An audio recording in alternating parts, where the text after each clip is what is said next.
Monsieur Serre, il vous voit bien ce costume. Bien sûr.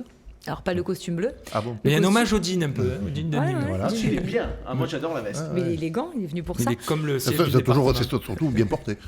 Oui, c'est vrai. Du coup, on parlait du costume de votre première vice-présidente Oui. que vous avez tant voulu. Est-ce que vous êtes comblé? Est-ce que vous êtes un homme comblé aujourd'hui? Par nature, je suis toujours comblé. Voilà. Donc, Vous ne l'étiez pas trop après le deuxième tour, parce que vous vouliez peut-être être président, et puis finalement non, on vous a donné la première vice-présidence. Je fais un rappel des faits pour les spectateurs qui nous voient, et puis finalement, vous avez eu votre première vice-présidence. Entre personnes intelligentes, on trouve toujours de quoi arranger les solutions. Aujourd'hui, je suis le premier vice-président, je joue mon rôle de premier vice-président, et tout va bien. C'est un titre finalement, vous n'êtes pas payé plus que les autres vice-présidents? Non, du tout. Je n'ai aucun avantage supplémentaire que tous mes autres conseils. Chose à Françoise Zoran-Périgo, est-ce que c'est vous qui récupéreriez le fauteuil? Je récupérerai le fauteuil par intérim. Comme Alexandre Pissas après le départ de Denis Broad. C'est la même situation. Vous avez peut-être l'avantage de plus croiser la présidente, parce que depuis 4 mois, on la voit peu. Est-ce que vous avez des nouvelles? Peut-être que vous voyez peu, mais moi je la vois, je ne vais pas dire tous les jours, mais voilà, si je ne la vois pas, on s'entretient au téléphone. Voilà, je l'ai vu la dernière fois, c'était lundi. Par exemple, et je l'ai eu au téléphone ce matin. Alors, sa marque de fabrique, vous l'avez remarqué, elle communique assez peu dans la presse, dans les médias. Alors, c'est pas de l'orgueil qu'on a, parce que derrière nous, en fait, c'est les habitants, c'est les Gardois. Est-ce que, pour vous, c'est une bonne stratégie au regard de l'abstention qu'on a connue aux dernières élections départementales? On l'a vu, les Gardois ne se sentent pas concernés, ne connaissent pas les compétences de la collectivité. Est-ce que c'est une bonne stratégie? Je pense que chaque personne a une manière de fonctionner différente. On ne peut pas comparer ce qui n'est pas comparable. Avec Denis Broad, il était très présent. Voilà, il était présent. Je pense que Françoise Zoran-Périgo est plutôt une femme d'action et de dossier. Et donc, voilà. Maintenant, sur le terrain... Après, l'un n'empêche pas l'autre. Oui, mais sur le terrain, moi, je la vois sur le terrain. Il y a eu des inondations.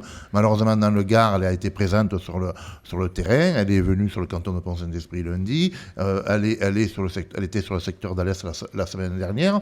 Je pense qu'elle sera samedi au Pont du Gard pour l'Assemblée Générale des maires du Gard. Il faut vivre caché. Mais à titre personnel, je dirais parfois oui, en termes de famille, etc. Après, c'est vrai que c'est une femme publique, comme moi je suis un homme public, et à partir de là, on doit essayer de promouvoir une politique. Mais je pense que Françoise Zoran-Périgo a pris son rôle de présidente à part entière, mais son premier vice-président, puisque vous la défendez bien.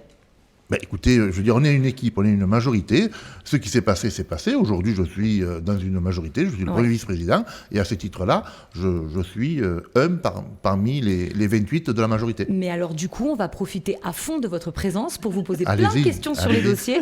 Le premier, c'est que vous étiez lundi au musée d'art sacré de Pont-Saint-Esprit. Oui, c'est pas loin de chez vous, magnifique parce que vous musée. êtes le maire de Saint-Paulé-de-Quesson. Pendant la campagne, Françoise Zoran-Périgo avait proposé la mise en place de maisons du département. Vous en avez parlé. Comment ça va se mettre en forme tout ça? Oui, il y a quelques projets phares que nous avons portés pendant la campagne sur le projet des maisons de proximité départementale. Nous allons y travailler pour qu'une des premières maisons puisse voir le jour en 2022. Donc, où ça? Attendez, écoutez... N'allons pas si vite. Vous l'avez pas décidé. Vous vous êtes vu 2h30. Vous l'avez pas décidé. Oui, mais on n'a pas parlé que de ça non plus. Il y a d'autres projets importants qui ont fait l'objet de cette rencontre, de ce séminaire. Mais les maisons on a constaté avec le confinement qu'il y avait aussi des personnes qui s'éloignaient un petit peu des services publics. Donc c'est aussi de dire, département, il faut qu'on se rapproche de notre population. La grande idée de campagne Donc, de Françoise Zoran-Périgo. Il y aura des maisons sur des bassins de vie, des territoires. Je ne parle pas de canton. Plus de détails. D'accord. Pas de canton, mais sur des territoires de vie ou sur des grosses communes. Je pense qu'une des premières pourrait être Bagnols-sur-Cèze, puisqu'il y a déjà la maison du département. Je pense qu'elle peut, monter en puissance. Mais il y a aussi peut-être de réfléchir à une proximité itinérante. D'accord. Un bus. Pourquoi pas? Le conseil départemental des jeunes, comment vous comptez le mettre en place? C'est un autre projet important. Là, c'est un projet qu'on veut voir aboutir en 2022, donc pour la rentrée, puisqu'on va s'appuyer sur les collégiens. Nous avons 53 collèges dans le département du Gard. Voilà, et donc on veut constituer ce conseil départemental de jeunes pour que ce soit vraiment une entité qui travaille sur des projets pour les jeunes, pour le territoire du Gard. Donc il y aura un budget, il y aura une équipe qui les accompagneront, il y aura des élections qui se feront après la rentrée scolaire de septembre 2022, et on aura 46 conseillers départementaux qui siégeront pour proposer des projets, et on les aidera à les voir aboutir. D'accord. On rappelle que toutes ces questions, bien sûr, on vous les pose parce qu'on a cherché, on est allé se renseigner, parce qu'évidemment, il n'y a pas eu de conférence de presse de rentrée où il y a eu les gros projets. Et même à l'issue de cette réunion de majorité, il n'y a eu aucune conférence de presse. Donc, on farfouille un peu les dossiers du département. On travaille de l'efficacité dans la discrétion. Vous ne travaillez pas, on est juste pour dire là qu'on est au courant de rien.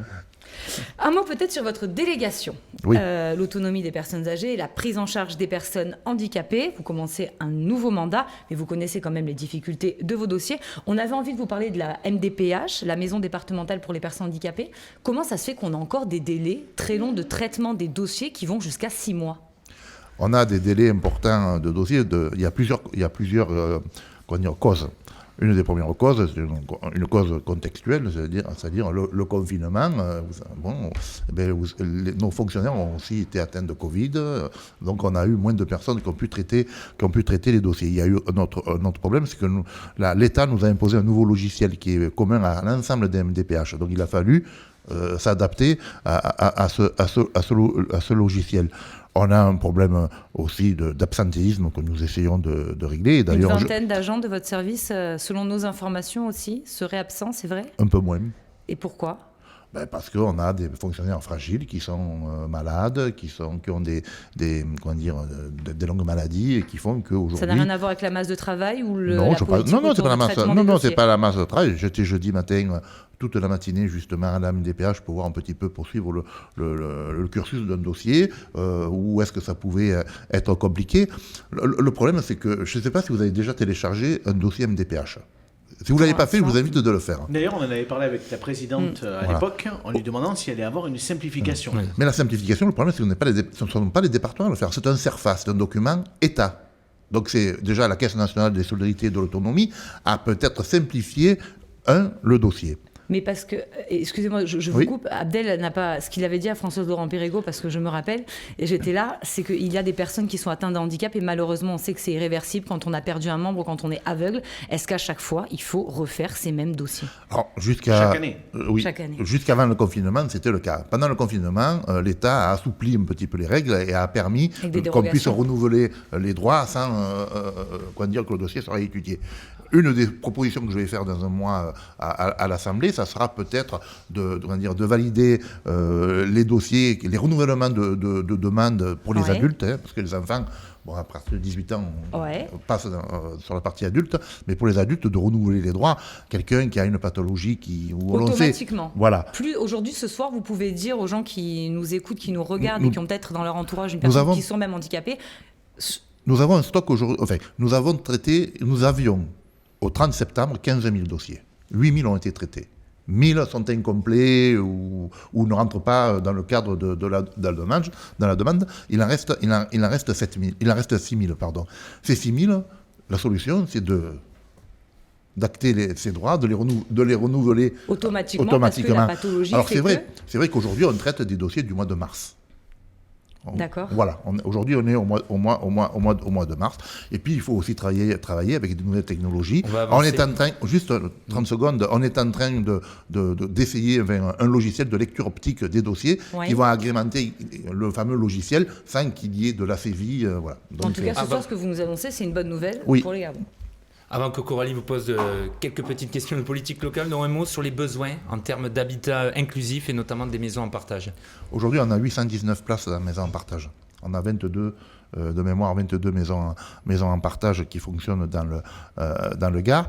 Ça revient à ce qu'on disait tout à l'heure. Le maintien à domicile passe aussi par ces maisons en partage qui permettent à des personnes âgées de rester sur leur bassin de vie, voire leur commune. Et est-ce qu'il y a des besoins qui ne sont pas couverts aujourd'hui ? C'est-à-dire, est-ce que vous avez des demandes et vous n'arrivez pas à y répondre ? Alors, le problème, c'est que pendant la campagne des municipales, beaucoup de candidats, beaucoup d'équipes municipales ont promis les maisons en partage. Mais bon, on ne peut pas mettre maisons en partage tous les kilomètres. Mais on a un besoin en Camargue. Et on a un besoin en Cévennes aujourd'hui. Voilà. Vous allez le mettre dans votre prochain schéma de l'autonomie ? Entre autres, mais il n'y a pas que la maison en partage. Il y aura aussi d'autres systèmes de maintien à domicile. On a une difficulté, on a un manque, et c'est là où on va vraiment y travailler pour l'accueil des personnes handicapées vieillissantes. Parfait. Coralie, 2 questions très rapides politiques. Alors, j'ai vérifié, vous êtes à jour de vos cotisations militants au Parti Socialiste. Oui, donc ça, c'est très bien. Mais pas en tant qu'élu. Pas en tant qu'élu. Pourquoi déjà ? Vous pouvez nous le rappeler très rapidement ? J'ai un réel désaccord et je dois rencontrer Arnaud Bourg dans ces jours prochains puisqu'il m'a proposé une rencontre, donc voilà. Et comme ça, vous pouvez peut-être payer, ça financerait la fédération. Le mot le plus important est peut-être. Peut-être. En tout cas... mettez-le à manger au moins. En tout cas... En tout cas, jeudi, les socialistes doivent choisir leur candidat à la présidentielle, ou leur candidate. Il y a Anne Hidalgo, la maire de Paris, et Stéphane Le Foll. Pour vous, votre cœur, il balance entre qui ? Enfin, qu'est-ce que vous allez choisir ? Le vote reste secret, mais je vous dirais que mon cœur balance plus vers Anne Hidalgo. Que Stéphane voilà, Le parce Foll. que d'abord c'est une femme, peut-être que le temps d'une femme est arrivé à la présidence de la République. Après, je ne me fais pas d'illusions quand on voit les pléthores de candidats à gauche. Je crains malheureusement que la gauche soit absente du second tour des présidentielles. Allez, très rapidement, quand vous allez voir Arnaud Bourg, on le recevra aussi certainement sur notre plateau, mais qu'est-ce qui ferait que vous allez payer, alors c'est 5% de votre indemnité de premier vice-président, qu'est-ce qu'il vous faudrait comme argument pour payer cette somme à la fédération ? Qui m'éclaircisse quelques situations pendant la campagne électorale avec Carole Bergerie que nous avons vécues, par exemple. Je n'irai pas plus loin. Et puis revenir un petit peu sur le fonctionnement de la fédération. Jean Denat a fait un travail important. Je ne doute pas qu'Arnaud Bourg m'apportera quelques éclaircissements aussi à ce moment-là. Et moi, personnellement, je sais que pour les cotisations, ce sera fait sur peut-être le revenu fiscal. Parce qu'on me dit les élus, mais peut-être que certains militants... Allez, 10 secondes, juste pour répondre à la question de Coralie sur les législatives et la 3e circonscription qui vous concerne. Du coup, qui pour détrôner le député sortant Anthony Sellier ? Vous n'êtes pas candidat ? Mais je ne peux pas me présenter sur la 3e, puisque je suis dans la 4e. Ah, vous êtes à la limite. Ah, excusez-moi, c'est Et voilà, donc vous n'avez pas de bonnes informations. Alors vous allez voter pour qui ? Notre canton avec Carole, il est partagé entre la 3e et la 4e. Mon député aujourd'hui est Annie Chapelier. Et vous allez voter du coup pour qui ? Il faudra voir les candidats qui vont se présenter. Aujourd'hui, je ne sais pas. Parce que vous me taquinez, moi aussi je peux vous taquiner. Je pense qu'aux dernières élections présidentielles, selon mes informations, vous avez parrainé un certain Emmanuel Macron. Tout à fait. Pourtant, vous êtes socialiste. Oui. Il n'y a pas de dichotomie entre les deux ? Non. Le Parti socialiste n'est pas un parti d'opposition à Emmanuel Macron ? Le parrainage n'est pas un soutien. Ah bon ? Non, le parrainage n'est pas un soutien. D'ailleurs, beaucoup de candidats qui cherchent des parrainages aujourd'hui nous l'écrivent. J'en suis à mon 15e. Parce qu'ils veulent votre parrainage. Vous pourriez donner votre parrainage à Éric Zemmour ? Ah non.